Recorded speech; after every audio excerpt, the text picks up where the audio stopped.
Hey everyone, I welcome you to this shaman character illustration episode. What you see on the screen is the final result of the episode. This is what we are aiming for here. Let me just disable the overlay so we can have a look at this a little bit better. This is the EV preview, of course. We can now look at the rendered preview with some denoising active. So yeah, this is the character we are going for. But first, before we jump into this, and let me maybe rotate this a little bit so you have a better look at the scene. Now, before we jump into this, and I know you're eager to start modeling right away, but there are some things I really want to go over, but I will make it quick. These are just some of the side notes that I think you need to know before jumping into character creation. So without further ado, let's get to it, and then we'll get to the modeling. First thing you need to decide before you start modeling any character is whether you want to create something from an existing concept or you want to make your own character concept. I really recommend working from existing concept and not jumping into own character design and your own character creation right away, because that will create a whole new subset of problems that might influence your outcome, and you might feel discouraged in the end when you don't like the result.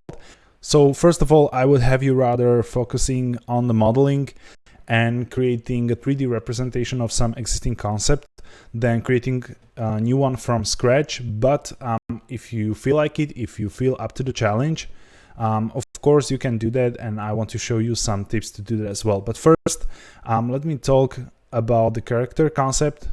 First, this shaman character is not my character concept. I looked over the creative networks a lot till I found something I really wanted to model.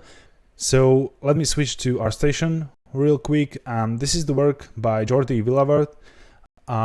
He's an amazing 2D artist and character designer, illustrator, and I found this work of his.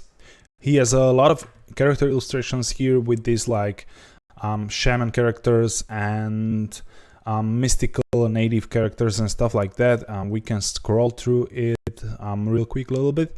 So as you can see, beautiful designs, and I really loved this one here.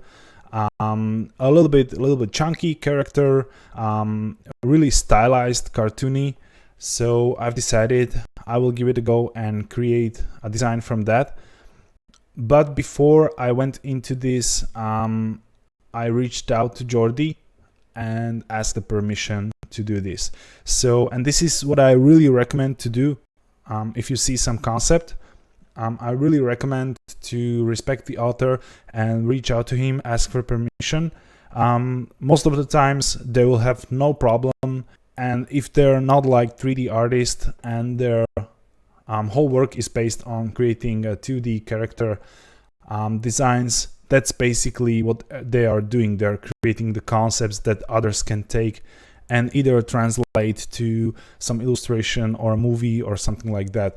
So the artist shouldn't have much problem with you approaching him for the concept, and you will feel much better when you're working with permission, and you know that when you share your work then on the social media channels and on the creative networks, that there will be no like backlash from the author.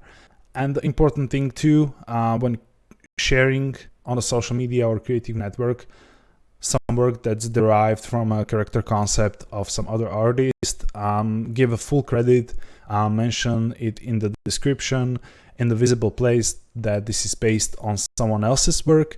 It will not like make you any lesser artist or something. You're just acknowledging that this is someone else's idea. And the benefit of doing this actually is most of the time the artist, if they like your interpretation of their artwork and their concept, they will share this as well to their audience. So not only you're working with their permission, sometimes you might even get a little bit more attention from their audience if you do a good job interpreting their artwork. So definitely look up something you like and don't forget to ask for permission. That's very important. If for some reason you can't find anything you like out there, and you have really strong idea about the character you want to create, you might want to create your own concept. And again, I really encourage you to find something, if that's your like first 3D character, work from existing concept. But if there's no other way and you really need to create your own concept, I would like to show you like a few tips that can help you create a sketch. And the sketch doesn't have to be like artistic quality like you see here on the screen.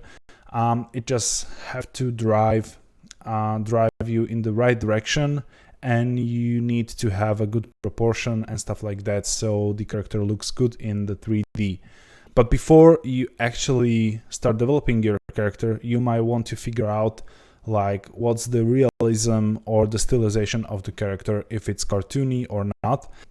And recently I came across an amazing video from the Blender conference. Let me show you here real quick. And the name of the video is Illusion of Animation. It's by Hjalti Hjalmarsson, amazing animator at the Blender Institute, and he shared this on the Blender conference in 2018. And basically, I think he called this stylization triangle or something like that. Don't get confused that this video is about animation, because this applies beautifully to illustration as well. And here you can see there's a triangle which has these corners like reality, abstract, and stylized. So, and this is the beautiful idea that stylization and cartooning isn't like a one-dimensional thing, but there's a third dimension to it. So as you can see here, there's a full realistic face, basically a photo. And stylization basically means simplifying all the way to something like an emoji. So when you're stylizing something, you are taking things away, you're taking away details, you're taking away features, until on the far right side only the essence is left. So the face is represented by a circle, 2 dots for an eyes and stuff like that. So you can see that this is a human face, but it has no features, it doesn't tell you who it is, it's not recognizable. And then you have this abstract line, when you can start like emphasizing some of the features. You can stretch the face or something like that, all the way to create something really abstract, like you can see representing a face with just some geometry. But it's a beautiful way to show how you can maybe create a cartoon that's stylized in some way, and then when you move it up a little bit, you create like a large head or something. You create a more abstract representation of the character, and that's more of a cartooning thing. So I think this is a beautiful concept. You can find the link in the description. By all means, go watch this video. I think it's really amazing. And then when you have this figured out, like what is the character I want to create, how realistic or stylized you want it to be, how cartoony. If you're more on the cartoony side of things, I really recommend the drawing book by Christopher Hart. I'm sure you're familiar with this name. He is one of the most known cartooning artists and cartooning teachers out there. He has a lot of great YouTube videos. I personally have this book, and it teaches you how you can basically take some character concept, some character idea, what tricks you can use with the proportions, and what you can emphasize, what you can diminish on the character to match the age of the character, to match the personality of the character. And this is very useful to study, and not only for this kind of cartoony drawings, but for your 3D work as well. So I really recommend checking this out. And the third important thing you need to do when learning the character design is to have at least a little bit knowledge of anatomy. So there's this great book, Anatomy for Sculptors, and this is made specifically with sculptors and digital artists in mind. So if you click through a little bit, you can see how it will show you how you can learn the muscles, the bones, the skeleton, and apply this in your art when developing your characters, how the topology should look, how the wireframe should look for certain parts of the body. So this is really essential when doing the character model. And this is just on the side note. You don't have to like run right now and buy this book. You can go through this course, and then later when you're deciding to make your own character, you can look into these sources and it will definitely make things much better. So let's go back to this character concept right now, this shaman concept by Jordi. We will take this into the third dimension together right now.